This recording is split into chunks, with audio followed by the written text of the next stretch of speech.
Amidst the relentless gunfire, he worked tirelessly. For the wounded, he was their only hope. Amidst the relentless fire, these medics performed miracles, saving one life at a time, often under impossible conditions. These protocols are crucial. They saved countless lives in the North African campaign. We must apply them here. Get me another plasma drip, Stat. We're losing them.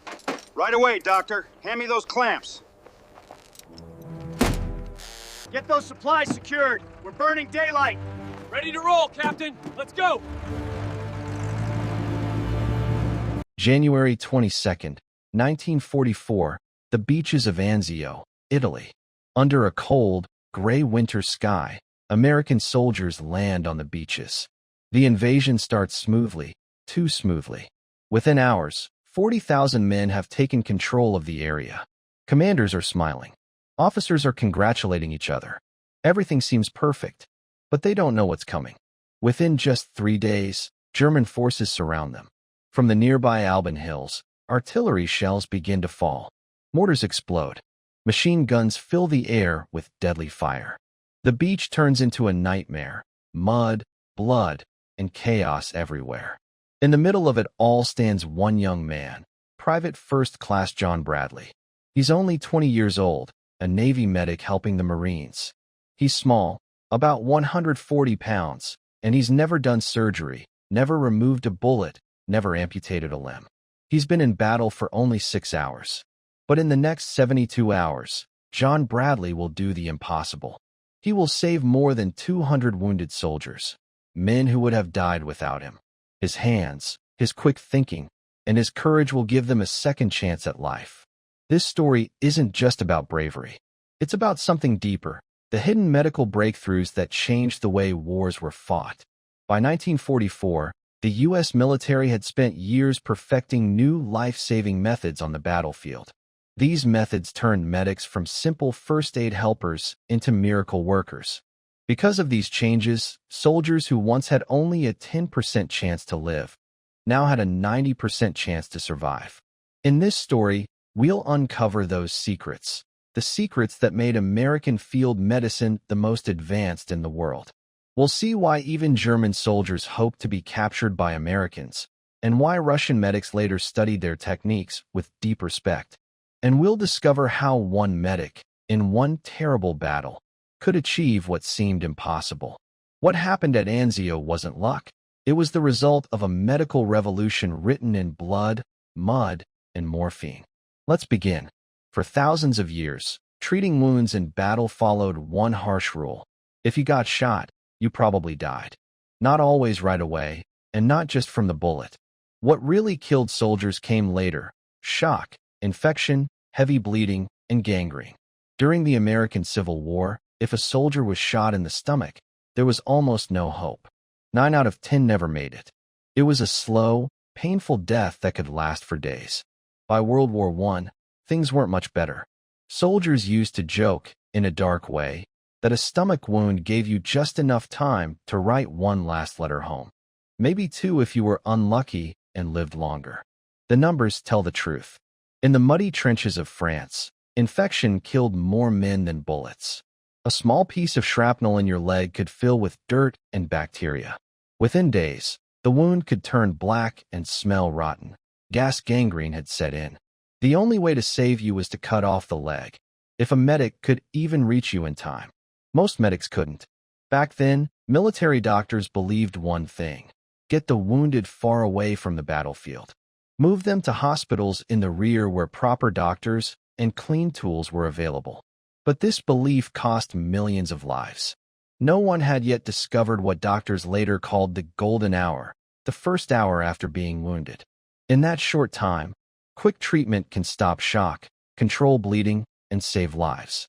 But in the chaos of war, soldiers often lay in muddy craters for hours, bleeding out before anyone could reach them. Every minute that passed meant a lower chance of survival. There was another deadly problem: triage paralysis. Imagine 50 wounded soldiers arriving at a small hospital all at once, some screaming, some silent, all dying. Who do you help first? The man with a stomach wound crying for help?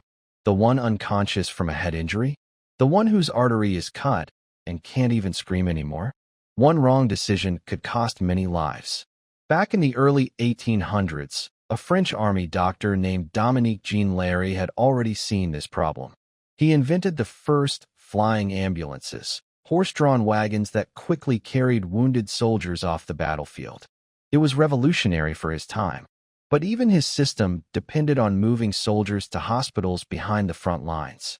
But what if the hospital was too far away? What if the battle was too fierce to move anyone? Then you'd have to do the unthinkable, bring the hospital to the battlefield. By 1939, as World War II began, armies around the world tried to solve this problem. The Germans had great surgeons. The British had organized field hospitals. The Russians built mobile surgery units. But the Americans were about to do something truly different, something that would change battlefield medicine forever.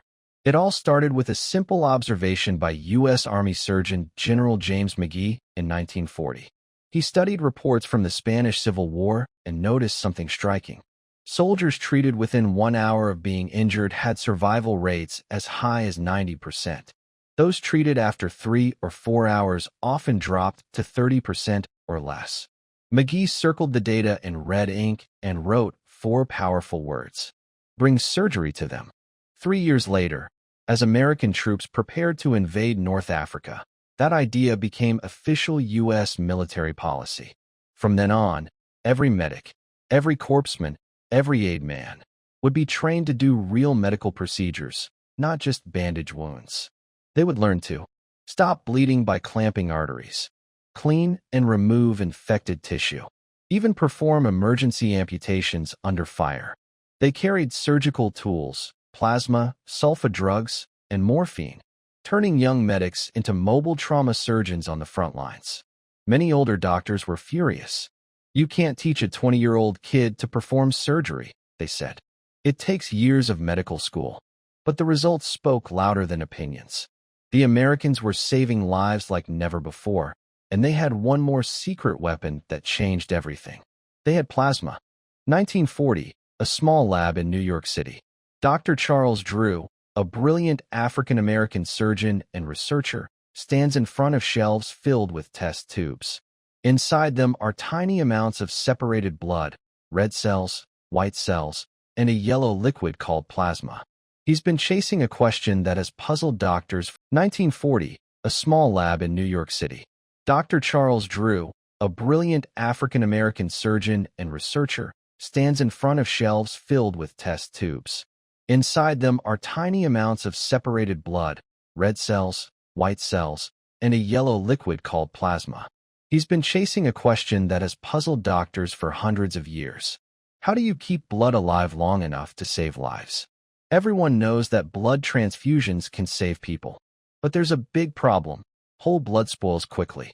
It has to be refrigerated, and it must match the receiver's blood type. On a battlefield full of chaos and dirt, storing and matching blood is nearly impossible. Dr. Drew had a new idea. Instead of focusing on whole blood, he turned to plasma, the yellowish fluid that remains after removing red blood cells. Plasma was special. It didn't need to be matched by blood type. It could be dried into powder and stored for months. And, most importantly, plasma could fight shock, the condition that kills most wounded soldiers after they lose blood. When a soldier is badly injured, his blood pressure drops, organs start to fail, and within minutes, his body shuts down. Doctors in the past had no real way to stop this. They could only lift the legs, cover the patient with a blanket, and hope for the best. But plasma changed everything. By injecting plasma into a wounded soldier's veins, medics could restore blood pressure immediately. It didn't replace lost blood, but it kept the body alive long enough for surgery, long enough to save a life. The U.S. military quickly realized how powerful this was. If medics could carry plasma in small, the results were stunning. At the Battle of Tarawa in November 1943, over 3,000 wounded Marines were treated. Deaths from shock dropped to just 6%, compared to 60% or more in previous wars. Even German soldiers noticed. They studied captured American medical kits and were amazed by the plasma. Germany tried making substitutes, salt solutions, gelatin, but none worked as well. Captured German soldiers would sometimes surrender to Americans just to receive plasma. One German officer later wrote, "If you are wounded, raise your hands to the Americans. Their medics work miracles." But plasma was only half of the story. The Americans also had a secret weapon against infection, sulfa drugs. Sulfanilamide, developed in Germany in the 1930s, was the first real antibiotic before penicillin became common. It could kill many deadly bacteria, especially the ones that caused gas gangrene, a flesh-rotting infection that had killed thousands in World War I. Every American medic carried packets of sulfa powder. The method was simple. Clean the wound. Sprinkle the sulfa powder directly inside. Bandage it up. Move to the next soldier. The effect was almost magical. Infections dropped dramatically. Wounds healed instead of rotting. Amputations became rare, and survival rates soared. One Marine medic remembered, "We sprinkled that sulfa like we were salting meat. Every wound, every time. I used about 50 packets at Iwo Jima, and I can count on one hand the number of men who died from infection. In the last war, that number would have been 50 hands." German doctors had sulfa too. They had invented it, but they couldn't produce or distribute it fast enough. The Americans, powered by massive industry, made millions of doses and shipped them everywhere. But here's the real truth. Plasma and sulfa were just tools. Powerful tools, yes, but tools are only as good as the hands that use them. What truly made American battlefield medicine revolutionary wasn't just the supplies. It was the training, the skill, courage, and quick action of medics who learned to save lives right there on the battlefield. Camp Pickett, Virginia, spring, 1943. Inside a cold warehouse, 300 young men stand shivering in their undershirts. Most are just teenagers, 19 or 20 years old. They're fresh out of high school, farm boys, and factory workers. None of them have ever worked in medicine. Yet, in just 6 weeks, they'll be on the front lines of Europe, not as soldiers with rifles, but as combat medics. Their instructor, Captain Edward Churchill, a tall and confident surgeon from Harvard, stands before them. He looks like the perfect image of a military officer, serious and commanding. "Gentlemen," he says firmly, "everything you think you know about battlefield medicine is wrong." He points to a table full of sharp and shiny medical tools, scalpels, clamps, and chest tubes. "In old wars," he continues, "medics just wrapped wounds and carried the injured to the rear. But that time is over. You won't just carry men, you'll treat them. You'll perform surgery under fire. You'll make split-second decisions that will decide whether a man lives or dies. And you'll save lives that would have been lost in every war before this one." The young men glance at each other, nervous and unsure. Churchill picks up a scalpel and says, "Before this training ends, you'll know how to stop bleeding from a severed artery, how to clean shrapnel wounds, how to insert chest tubes, how to treat shock and prevent infection. You'll even learn to perform emergency amputations if needed." He pauses, looking at their uneasy faces. In civilian life, you'd need a medical degree to do this. But this isn't civilian life. This is war. Out there, you are the doctor. This new approach completely changed military medicine. Before World War II, armies had a strict medical system. Doctors operated, nurses assisted, and medics simply carried stretchers and applied bandages. The Americans destroyed that old system. Every medic became a mix of doctor, surgeon, and emergency responder. The training was harsh, 12 hours a day, 6 days a week. They studied anatomy, learned surgical techniques, practiced stopping bleeding, and treated traumatic injuries. And then came the most controversial part, live tissue training. They practiced surgical skills on anesthetized animals, mostly pigs, whose bodies are similar to humans. They learned how to clamp arteries and control bleeding while feeling how real living tissue reacted. It sounds cruel today, but that experience made them calm and confident under real battle pressure. German medics, called Sanitator, didn't receive such training. They mainly carried bandages and morphine. They could offer first aid, but not surgery, not shock treatment, not infection control. Those things were left for doctors far behind the front lines. That delay was deadly. It often took 3 to 6 hours before a wounded soldier reached a proper surgeon, and most didn't survive that long. American medics closed that gap. They brought surgery straight to the front, to foxholes, to beaches, to muddy trenches, wherever it was needed. One story shows this perfectly. Normandy, June 6, 1944, Omaha Beach. Corporal John Doc Bradley lands with the first wave. Bullets tear through the sand, mortars explode, and chaos is everywhere. He spots a wounded ranger. Shrapnel has ripped through his thigh. Blood is pouring out fast. In the last war, that soldier would have been doomed. But not this time. Bradley rushes to him, kneels in the sand, and gets to work, under fire.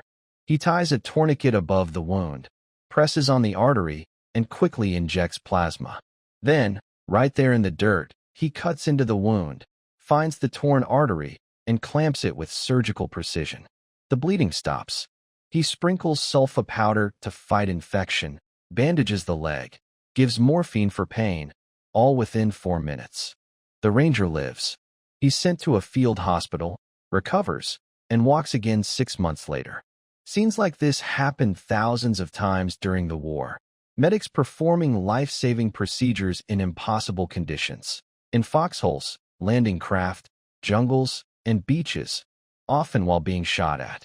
Their training, courage, and quick action saved countless lives. But the American medical revolution didn't stop there. There was one more secret ingredient, something invisible but vital to survival. It was called Triage. Anzio beachhead, January 25, 1944. Private First Class John Bradley, the same medic we met earlier, is crouching in what soldiers call an aid station. But it's not really a station. It's a giant hole in the ground, 30 feet wide, 8 feet deep, made by a German artillery shell just 2 days ago. Inside that crater, dozens of wounded soldiers lie everywhere. Some cry out in pain, some sit silently, and others no longer move. Bradley faces an impossible task. He has only a few medical supplies, very little time, and far too many men who need help. This is triage, the hardest part of battlefield medicine. It means deciding who gets treated first. The word triage comes from the French word trier, which means to sort. During old wars in Europe, doctors created a system to sort the wounded into 3 groups. 1. Those who will live even without treatment. 2. Those who will die no matter what. 3. And those who will die unless they get help right now, but could live if treated quickly. Doctors and medics were told to treat the 3rd group first. It sounds fair on paper, but in war, it means making life or death choices under fire, with no time and no clear answers. Bradley looks around. He has to decide fast. One soldier has a terrible stomach wound and is begging for help. But Bradley knows that kind of injury needs real surgery in a hospital. That's impossible right now. The roads are blocked, and German artillery is everywhere. Sadly, that man goes into category 2, those who likely won't survive. Then Bradley sees another soldier, unconscious, barely breathing, with a hole in his chest. Air is trapped inside, crushing his lung and pressing on his heart. He'll die in minutes unless something is done. This one Bradley can save. He remembers what he learned back at training camp. A quick chest cut, insert a tube, release the air. He works fast. A hiss escapes. The soldier suddenly starts breathing better. Color returns to his face. One life saved. Bradley doesn't stop to rest. 20 more men still need him. This is the hidden truth about combat medicine. Medics don't save everyone. They save as many as they can. Every decision means someone lives and someone doesn't. American medics were trained to make these choices. They practiced triage with real examples. 12 wounded soldiers. Only enough supplies for 3. Who do you treat? Make the wrong choice. More soldiers die. German medics were trained differently. They were told to evacuate everyone to hospitals far from the front lines. But when the fighting was too heavy or roads were destroyed, that system collapsed, and many soldiers who might have lived never made it out. That's why, at Anzio, American medics like Bradley achieved something incredible. For every U.S. soldier killed, 4 survived their wounds. For the Germans, it was much worse. Only about 3 wounded survived for every 1 killed. But triage wasn't the only secret behind those numbers. There was another one, a controversial one: morphine. Morphine wasn't just used to stop pain. It was also used to keep soldiers fighting. Because pain doesn't just hurt the body, it breaks the mind. A man in unbearable pain can't fight, can't think, can't survive. American medics carried morphine in small tubes called syrettes. They'd inject it into the muscle, then mark an M on the soldier's forehead so no one would overdose him later. German medics had morphine too, but Americans used it more freely, sometimes even giving small doses to lightly wounded soldiers who still needed to stay in the fight. It was risky, and it crossed ethical lines. Today's armies would never allow it. But back then, in the chaos of war, it was about keeping your unit alive and holding the line. Bradley never talked about this in interviews.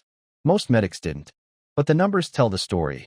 American troops used morphine 3 to 4 times more often than German forces.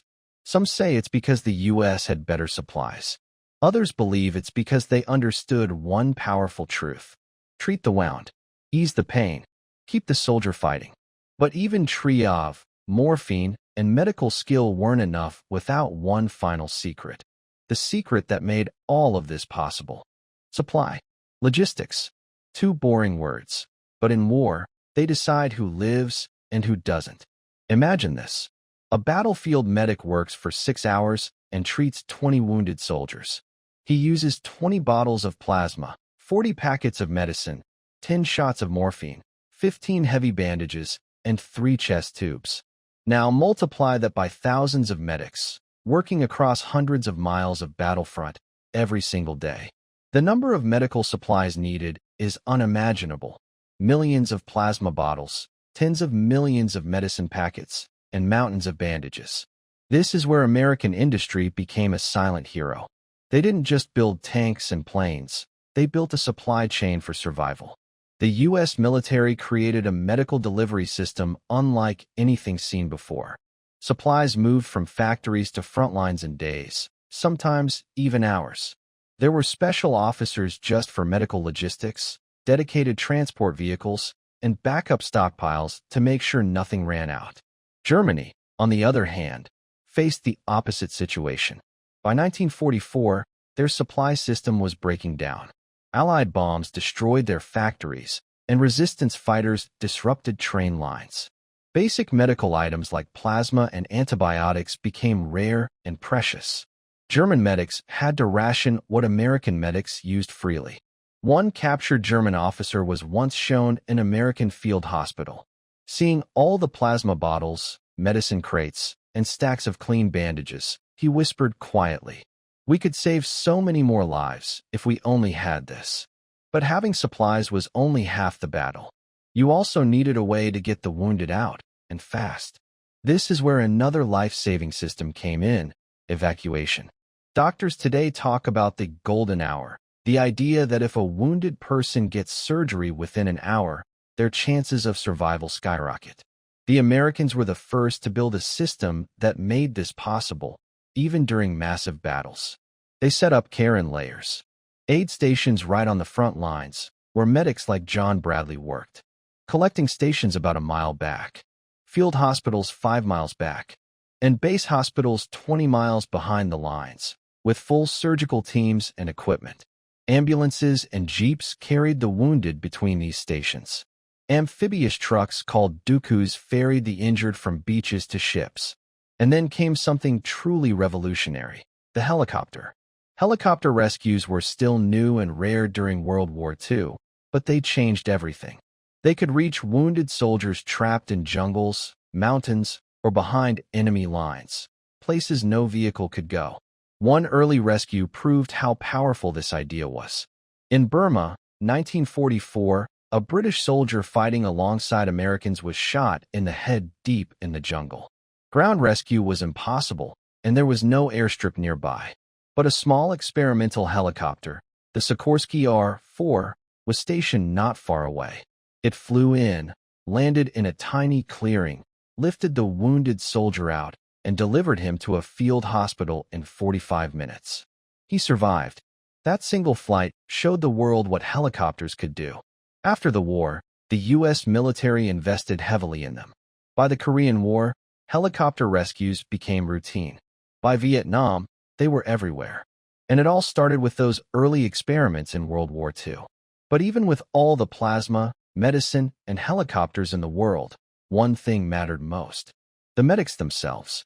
Because without their courage, training, and humanity, no amount of supply or technology could have saved anyone. American combat medics carried no guns. That fact alone is hard to believe. In the deadliest war the world had ever seen, young men ran into battle armed only with medical bags, not rifles. They couldn't shoot back. They couldn't defend themselves. All they could do was save lives. This rule, sending medics into combat without weapons, was highly debated. Many officers protested. "You're making them easy targets," they said. "At least give them a pistol." But the U.S. military refused to change the rule for two big reasons. First, international law. The Geneva Conventions protected medics. They wore Red Cross symbols on their helmets and armbands. By law, enemies weren't supposed to shoot at them. At least, that was the idea. Second, there was a more practical reason. If medics carried weapons, they might be tempted to fight instead of heal. And healing was their mission. So American medics went to war unarmed, carrying only their medical kits, their training, and a huge amount of courage. Now imagine this: running toward machine gun fire while everyone else is running away, crawling through mud to reach a screaming soldier, working in the open with bullets flying overhead, performing medical procedures with shaking hands. No gun, no shield, no protection, just bravery. Even German soldiers often respected that courage. Many refused to shoot at medics, not out of kindness, but logic. They knew that if a German soldier got wounded, an American medic might save him too. But not everyone followed those rules. Some German SS units targeted medics on purpose, knowing that killing one medic could mean several wounded men would die without help. At places like Omaha Beach, the cost was horrific. In the first few hours of D-Day, nearly 1 out of every 3 Navy corpsmen, the medics, was killed or wounded. Still, they kept working. They refused to stop. There are countless stories of their courage, but one name stands above the rest: Desmond Doss. Doss was a medic who refused to carry a weapon because of his faith. Yet, during the brutal Battle of Okinawa, he rescued 75 wounded soldiers by himself. He carried or lowered them down a cliff, one by one, under constant enemy fire. He prayed as he worked, "Lord, please help me get one more." He survived and received the Medal of Honor for his bravery. But Doss wasn't alone. His story stood out, but every medic showed that same spirit in their own way. Because here's a truth few talk about: men fight harder when they know someone will save them. That trust, that unspoken bond, made American units stronger. Every soldier knew, if I fall, Doc will come for me. That belief built confidence, unity, and hope, even in chaos. For German soldiers, it was different. By the last years of the war, their medical system had collapsed. Supplies were gone. Evacuation was impossible. Wounded men often bled out where they fell. They knew that being wounded likely meant death, not from the injury itself, but from being left behind. That hopelessness broke morale. Entire units gave up faster. American soldiers, on the other hand, believed the opposite. They trusted their medics completely. They knew that no matter how bad it got, someone would come running through the gunfire to reach them. And that trust wasn't misplaced. The numbers proved it. Between D-Day and the end of the war in Europe, American forces suffered about 580,000 combat casualties. Around 135,000 died, but the rest survived. That's a 77% survival rate for wounded soldiers. In World War I, that number was only 64%. That 13% difference doesn't sound huge, but it meant 75,000 more lives saved. 75,000 men who went home instead of being buried overseas. Saved not by weapons, but by plasma, medicine, training, and brave medics. Men who faced death every day carrying nothing but courage and a red cross. Let's go back to where this story began. Anzio, January 1944. Private First Class John Bradley, just 20 years old, with barely 6 hours of real combat experience. For 3 straight days, Bradley works inside a muddy crater turned into a medical station. Over those 72 hours, he treats more than 200 wounded soldiers. Not all of them live, but far more survive than anyone thought possible. He uses everything we've talked about: plasma to fight shock, sulfa powder to stop infection, triage to choose who to treat first, and quick surgical procedures he learned back at Camp Pickett. He works without sleep, without food, and under constant enemy fire. When reinforcements finally arrive, new medics, fresh supplies, evacuation vehicles, Bradley collapses right there in the mud. He's completely spent. In his small aid station, they count 43 empty plasma bottles, 87 used sulfa packets, and 23 empty morphine tubes. His medical bag is empty. His uniform is soaked in blood, not his blood, but the blood of the men he fought to save. Bradley is awarded the Silver Star for his courage. But he never speaks about Anzio, not in interviews, not with his family, not even years later. Because men like Bradley didn't do it for medals or recognition. They did it because that's what they were trained to do. Because they were part of something bigger, a revolutionary system that completely changed the way war medicine worked. Before World War II, battlefield medics mostly applied bandages and hoped for evacuation. But this new system brought surgery, medicine, and science right to the front line. That system, and the medics who made it work, saved hundreds of thousands of lives. American lives, Allied lives, even enemy lives. The secrets behind it: plasma, sulfa drugs, advanced training, strong supply lines, quick evacuation, and fearless courage, became the foundation of modern combat medicine. Today's military medics are even more skilled. They can perform procedures that would have amazed doctors from the 1940s. They carry high-tech gear. They work from helicopters, armored vehicles, and mobile surgical teams. But the core lessons remain the same. Bring treatment to the wounded fast. Stop shock before it kills. Prevent infection. Choose who to treat first, even when it's hard. And train medics to do what once seemed impossible. Turn them into mobile trauma surgeons. Give them the tools. Give them the training. Send them into danger, even without weapons. And watch them save lives. This is the legacy of World War II battlefield medicine. This is how one young medic could save 200 men in 3 days. Not because of luck, not because of miracles, but because of knowledge, training, and courage, the kind that turned war medicine into modern medicine. When a soldier is wounded today, his chance of survival is higher than ever before. Thanks to those hard-earned lessons. Thanks to men like John Bradley, who walked into gunfire carrying nothing but a medical bag and saved lives that should have been lost. That's not a miracle. That's medicine. Get those supplies secured. We're burning daylight. Ready to roll, Captain. Let's go.